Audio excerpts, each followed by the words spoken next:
तो स्कॉर्पियो वालों के लिए हम चर्चा कर रहे हैं अस्त ग्रहों के बारे में और इस वीडियो में देखेंगे अब 11वें भाव के लिए। 11वें भाव में मान लो आपका कोई भी ग्रह अगर सूर्य से अस्त हो जाता है तो वो ग्रह आपके ऊपर अब कैसा प्रभाव डाल सकता है।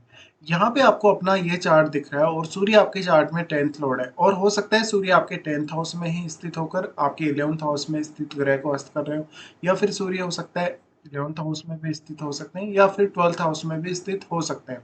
बट हमने यहाँ सूर्य को लिया है 11th हाउस में। तो अब इनमें से एक-एक ग्रह को लेकर देखेंगे कि इन ग्रहों के यहाँ अस्त हो जाने से आपको कैसा प्रभाव वास्तव में मिलेगा। सबसे पहले यहाँ लेंगे बृहस्पति को। मान लीजिए अगर आपके बृहस्पति अस्त होते हैं आपके 11वें भाव में, तो ऐसे में सूर्य 10th लॉर्ड है और सूर्य का ज़्यादा प्रभाव अगर बृहस्पति पर है, तो ये आपके करियर के लिए, आपके पर्सनल नेम फेम के लिए, आपके नेटवर्क के लिए बहुत ही ज़्यादा अच्छा होने वाला है। लेकिन कभी-कभी इससे आपको ये नुकसान होगा कि आप किसी को पैसा वगैरह दे देंगे या किसी भी तरीके की आप दूसरे व्यक्ति की सहायता कर देंगे, तो उस प्रकार की सहायता वो आपकी नहीं करेगा या आपके पैसे समय पर नहीं लौटाएगा। यहाँ पे अब इस स्थिति की वजह से कहीं न कहीं इस बात की संभावना भी बहुत अधिक बढ़ जाती है कि हर कोई आपसे एडवाइस लेगा, हर कोई आपकी बात को मानेगा। ऐसे में आप दूसरे व्यक्ति पर एक अलग प्रकार से प्रभाव डाल सकते हैं और साथ ही आप में लीडरशिप के भी अच्छे गुण होंगे। इसके अलावा आप बहुत ही एजुकेटेड हो सकते हैं, आपका जो अर्निंग होगा वो काफ़ी अच्छा हो सकता है, जीवन स्तर काफ़ी अच्छा हो सकता है और आपके नेटवर्क में बहुत ही प्रभावशाली लोग या बहुत ही वीआईपी लोग हो सकते हैं। यहाँ पे बृहस्पति के अस्त होने से अब इस बात की संभावना भी बढ़ जाएगी कि आपके पास बहुत सारे इनकम सोर्सेज हो सकते हैं और आपकी इनकम जो भी होगी वो काफ़ी स्टेबल होगी। ऐसे में आप अपना पूरा ज्ञान और पूरी बुद्धिमत्ता अपने कार्यों के लिए यूज़ करेंगे। ऐसा बृहस्पति का अस्त होना कहीं न कहीं आपकी स्वयं से एक्सपेक्टेशंस को काफ़ी ज़्यादा बढ़ाएगा, क्योंकि यहाँ सूर्य का प्रभाव है। तो आप कभी-कभी अपनी अर्निंग्स को लेके या कभी कुछ लोगों के साथ बहुत ज़्यादा ज़िद्दी भी नज़र आ सकते हैं और काफ़ी ज़्यादा डोमिनेटिंग भी। बट इसका कोई ख़ास आपको नुकसान नहीं होने वाला। यहाँ पे सूर्य 10th लॉर्ड होने की वजह से आप अपने करियर की वजह से काफ़ी ज़्यादा फ़ेमस होंगे। जिस भी फ़ील्ड में आप काम करेंगे, उस फ़ील्ड में लोग आपको काफ़ी एप्रिशिएट करेंगे और उस फ़ील्ड से रिलेटेड एडवाइस भी आपसे लेंगे। यहाँ पे बृहस्पति फिर बहुत सारे इनकम सोर्सेज़ लाता है आपके लिए और बहुत अच्छी अंडरस्टैंडिंग भी लाता है उन सभी को लेके। बृहस्पति अगर देखा जाए तो आपके चार्ट में दूसरे भाव के स्वामी हैं और 5वें भाव के स्वामी हैं। तो आपको इन भावों से रिलेटेड काम करना काफ़ी ज़्यादा ईज़ी होने वाला है, क्योंकि सूर्य अपना एनर्जी बृहस्पति को प्रोवाइड कर रहा है। इसलिए बृहस्पति का जो एनर्जी है कहीं न कहीं वो और भी ज़्यादा यहाँ बढ़ जाएगा। या फिर आप इसको ऐसे बोल सकते हैं कि बृहस्पति से संबंधित जो रिज़ल्ट होंगे वो सूर्य से कहीं न कहीं ज़्यादा प्रभावित होंगे। अब सूर्य क्योंकि 10th लॉर्ड है तो आपके करियर पर डायरेक्टली इसका असर पड़ेगा। उसके बाद हम लेते हैं यहाँ शनि को।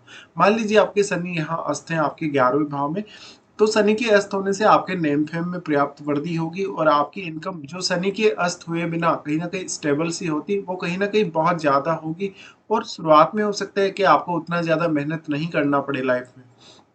ऐसा जो शनि अस्त होगा वो आपके लिए आपके एफर्ट को हमेशा कम करेगा, क्योंकि सूर्य इतना ज़्यादा अपना एनर्जेटिक प्रभाव डाल रहे हैं। तो अब आपको किसी भी पर्टिकुलर काम के लिए या इवन अपने कैरियर के लिए बहुत ज़्यादा हार्ड वर्क करने की आवश्यकता नहीं होगी। बट ये हो सकता है कि आप अपनी अर्निंग को लेके, पैसे वगैरह को लेके काफ़ी ज़्यादा अलर्ट हो सकते हैं और डिसिप्लिन में हो सकते हैं। यहाँ पे अब शनि के अस्त हो जाने से शनि आपके चार्ट में तीसरे भाव के स्वामी है, तो थर्ड हाउस से रिलेटेड काम करना आपके लिए ईज़ी होगा। थर्ड हाउस यानी आप कोई भी अगर रिस्क वगैरह लेंगे किसी भी चीज़ के लिए तो आप काफ़ी कैलकुलेटेड तरीके से लेंगे और उसके लिए अपना पूरा डेडिकेशन दिखाएँगे।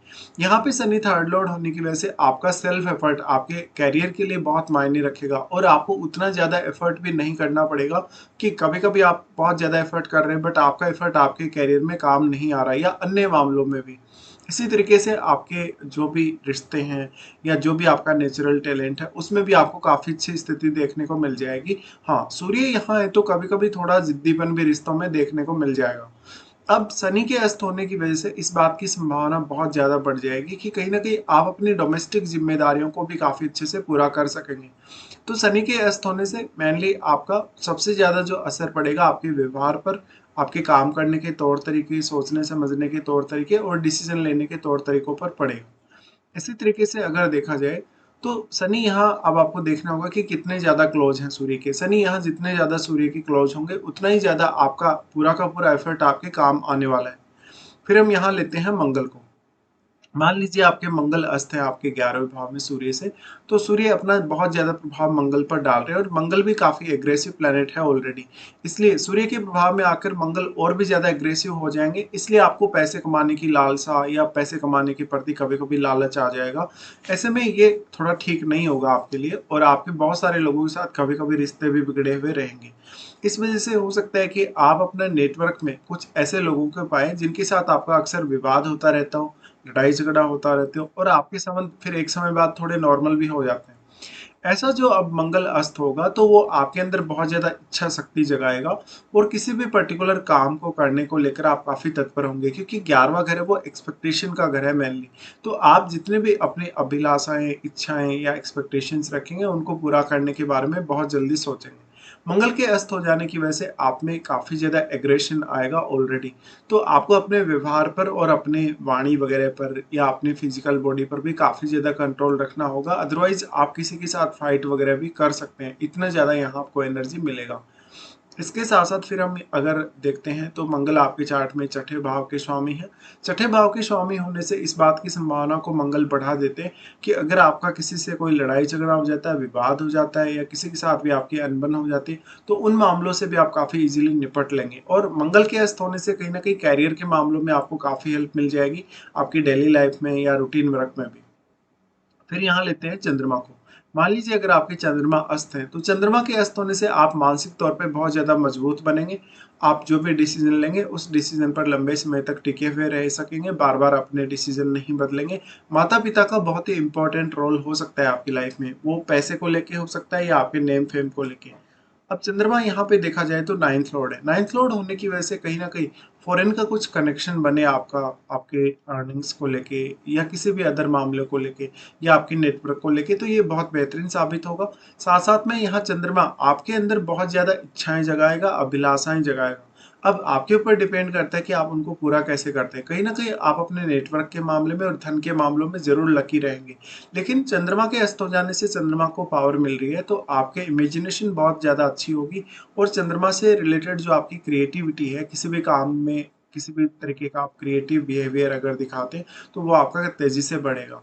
इसके साथ-साथ मानसिक तौर पे आप काफ़ी स्ट्रॉन्ग होंगे, स्टेबल होंगे, तो आपकी कार्य क्षमता पर भी डायरेक्टली इसका असर पड़ेगा। उसके बाद हम लेते हैं शुक्र को। मान लीजिए अगर आपके शुक्र यहाँ अस्त हो जाते हैं, तो सूर्य 10th लॉर्ड होने की वजह से ऐसा अस्त शुक्र भले ही नीच का हो यहाँ पे, लेकिन आपको नेम फेम काफ़ी ज़्यादा देगा, आपको पैसे के प्रति बहुत ज़्यादा अभिलाषाएँ देगा, बहुत सारी इच्छाएँ देगा। यहाँ थोड़ा रिलेशनशिप में ज़रूर प्रॉब्लम आ जाता है, बट शुक्र के अस्त हो जाने से हम ये ज़रूर मानते हैं कि इनके अस्त होने से आपको धन, लग्ज़री पाना या भौतिक सुख-सुविधाएँ पाना थोड़ा आसान ज़रूर हो जाएगा। इसके साथ-साथ ये एक्सपेक्टेशन का घर है, तो शुक्र यहाँ पर भौतिक संसाधनों के प्रति या रिलेशनशिप के प्रति अपेक्षाओं को उतना ही ज़्यादा तीव्र करेगा। ऐसे में हो सकता है कि ये पार्टनर आपके ऊपर थोड़ा ज़्यादा हावी रहे, क्योंकि यहाँ जो सप्तमेश है वो शुक्र खुद है। ऐसे में पार्टनर की तरफ से आपको काफ़ी सपोर्ट भी मिल सकता है मैरिज होने के पश्चात इवन, और आपको जीवन में बहुत सारी सुख-सुविधाएँ भी मिल सकती हैं उनके एफर्ट के थ्रू। तो शुक्र का अस्त होना यहाँ ज़्यादातर केस में तो अच्छा ही माना जाएगा, भले ही शुक्र यहाँ नीच की स्थिति में ही हो। अब सूर्य यहाँ कितना ज़्यादा प्रभाव शुक्र पर डाल रहे हैं, ये आपके करियर के लिए भी बहुत ही इम्पोर्टेंट होगा। उसके बाद हम लेते हैं यहाँ बुध को।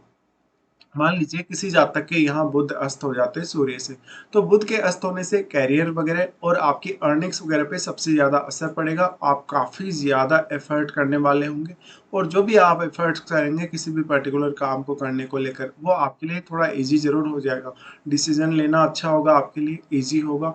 साथ-साथ में बहुत ही मल्टीटास्किंग टाइप की पर्सनैलिटी आप होंगे, क्योंकि वैसे भी आप मंगल से संचालित होने वाले पर्सन हैं और अगर बुध को यहाँ सूर्य का इस तरीके का सपोर्ट मिल जाता है कि बुध अस्त हो जाएँ, तो इस केस में आपको बहुत ही ज़्यादा कहीं न कहीं हार्ड वर्किंग बना देता है ईज़िली, और आपके लिए सोचना, समझना, एनालिसिस करना, डिसीज़न लेना बहुत ज़्यादा ईज़ी होगा। साथ-साथ में आपको अष्टम भाव को एक्सप्लोर करने पे भी ध्यान देना चाहिए। तो इस तरीके से कुछ प्रभाव आपको देखने को मिलेंगे जब भी इनमें से कोई भी ग्रह आपके 11th हाउस में अस्त होगा।